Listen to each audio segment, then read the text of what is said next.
आप इधर कोई बैठ जाए ना और ना पे माइक्स पकड़ ले तो आपके लिए आसानी होगी और आपके कैमरास के लिए। आप भी बैठ नहीं सकते।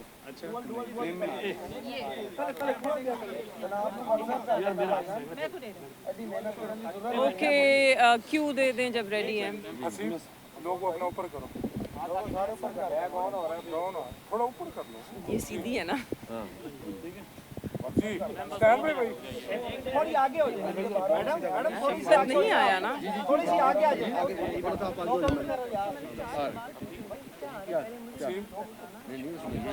आज आपके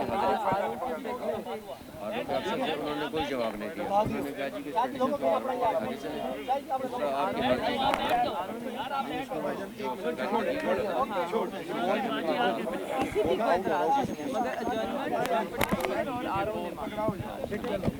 बाकी आपकी हाजिरी इधर आवाज तो नहीं है। अच्छा okay, ready. 2 minute live frame जाना, लाइव फ्रेम। अच्छा BSNG अलायंस है। ओके।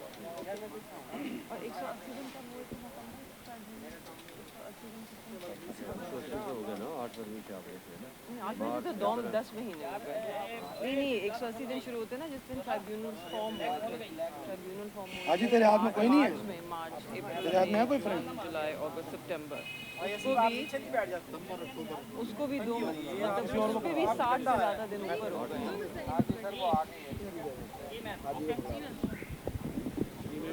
रेडी।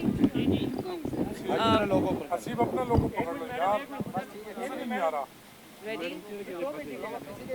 2 मिनट कितनी दफा नहीं है लास्ट है। ये बेचारे थक जाएंगे जिन्होंने माइक पकड़े हुए आपके 2 मिनट। कोई बात हम बस स्टार्ट पहले भी थके खड़े थे 8 बजे। स्टार्ट। बिस्मिल्लाहिर्रहमानिर्रहीम। आज पहले बात तो मुझे बड़ी खुशी है कि ये जो ट्राइब्यूनल्स हैं ये फिर से काम करना शुरू हुए हैं। ट्राइब्यूनल्स क्यों ज़रूरी थे, हम यहाँ पर क्यों आज मैं यहाँ पर क्यों पेश हुई हूँ, ये जो पिटिशन मैं लेकर आई हूँ इलेक्शन ट्राइब्यूनल में, ये क्या मैं एक सीट के लिए लड़ रही हूँ? नहीं। आप मेरे पीछे जितने भी लोग देख रहे हैं जो खड़े हैं ये सब NA 151 के वोटर हैं। ये सब वो लोग हैं कि जिनके हक पे 8 फरवरी को डाका डाला गया। आज अगर हम यहाँ खड़े हैं तो हम उस डाके का हिसाब मांगने खड़े हैं। जो इलेक्शन एक्ट के तहत जो कानून है, आपने 180 दिन के अंदर वोटर को उसका हक देना होता है। वो 180 दिन कब के गुजर गए, मगर आज भी ये लोग यहाँ जो खड़े हैं ये अपने हक के मुंतज़िर हैं, इंसाफ के मुंतज़िर हैं। तो मुझे उम्मीद है कि ये इलेक्शन ट्राइब्यूनल्स जो हैं ये एक मुस्बत तरीके से आगे चलेंगे। मगर आज मैं ये ज़रूर कहना चाहती हूँ कि जो पिटिशनर हैं इस केस में जो रिस्पोंडेंट थे जिनके खिलाफ मैं पिटिशन लेकर आई हूँ, पीपल्स पार्टी के मूसा गिलानी साहब जो हैं, उन्होंने अजर्नमेंट मोशन मांगा।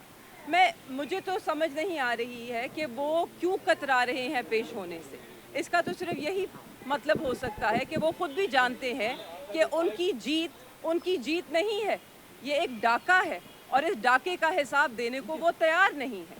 मगर आवाम अपना हक लेकर रहेगी और हम तब तक खड़े रहेंगे कि जब तक हमें इंसाफ नहीं मिलता, चाहे वो 8 फरवरी का इंसाफ हो, चाहे वो 9 मई का इंसाफ हो, कि जिसमें हमारे ख़िलाफ़ एक झूठा बयानिया घड़ा गया और उसको इस्तेमाल करते हुए हमारी जमात को तोड़ने की कोशिश की गई। और आज हम एक और मुतालबा भी करते हैं इंसाफ का। हम 26 नवंबर का इंसाफ भी मांगते हैं कि जब इस मुल्क के शहरियों को, इस मुल्क के बेटों को, नौजवानों को निहत्ते पुरअमन शहरियों पर गोलियां चलाई गई और उन्हें शहीद किया गया, हम अपने शोहदा के लिए इंसाफ मांगते हैं। पहले कहते थे गोली नहीं चली, पहले कहते थे कोई अमवात नहीं हुई, कोई शहादतें नहीं हुई। अब इसाक डार साहब सेनेट में खड़े होके खुद इस बात का एतराफ़ करते हैं कि एरियल फायरिंग हुई। तो अगर फायरिंग हुई, हम पूछना चाहते हैं क्यों हुई, गोली क्यों चलाई, किसके हुक्म पे चलाई, और अब उसका हिसाब कौन देगा? उन शहादतों का हिसाब कौन देगा? उन माओं को कौन जवाब देगा कि जिनके आंखों की ठंडक आपने छीन ली। उन वालिदैन को कौन जवाब देगा कि जिनके बुढ़ापे का सहारा आपने कुर्बान कर दिया? और किस लिए ये सब फस्तायत ढाई जा रही है? किस लिए ये बर्बरियत का सामना हम कर रहे हैं? ताकि ये फॉर्म 47 वाले नमूनों को आप बराजमान रख सकें। मगर अगर आप चाहते हैं कि मुल्क तरक्की करे, अगर आप चाहते हैं कि हम सही सिमत चलें, अगर आप चाहते हैं कि इस मुल्क में बेहतरी आए, तो ये चमूने नमूने जो हैं इनसे नहीं होगा। आप इनके सर पे जो आपने दस्ते शफ़क़त रखा है उसे हटा लें, क्योंकि इनको रखते रखते, इनको बचाते बचाते हम अपने मुल्क को डुबो रहे हैं। और आज इस मुल्क में कोई ऐसा इदारा नहीं है जो इसकी वजह से तबाह नहीं हो रहा। एक कोई ऐसा इदारा नहीं है कि जिसके लिए लोगों के दिलों में एक जिस तरह के जज्बात पैदा हो रहे हैं वो नुकसानदेह हैं। इदारे ज़्यादा अहम हैं, मुल्क ज़्यादा अहम है, और सबसे अहम है इंसाफ, हक, अदल, जमहूरियत। इस सब को इन नमूनों के लिए मेहरबानी से कुर्बान मत कीजिए। इंसाफ होने दीजिए, लोगों को इंसाफ दें, लोगों को उनका हक दें। इस वक्त पाकिस्तान में हमें मरहम रखने की ज़रूरत है लोगों के दिलों पे।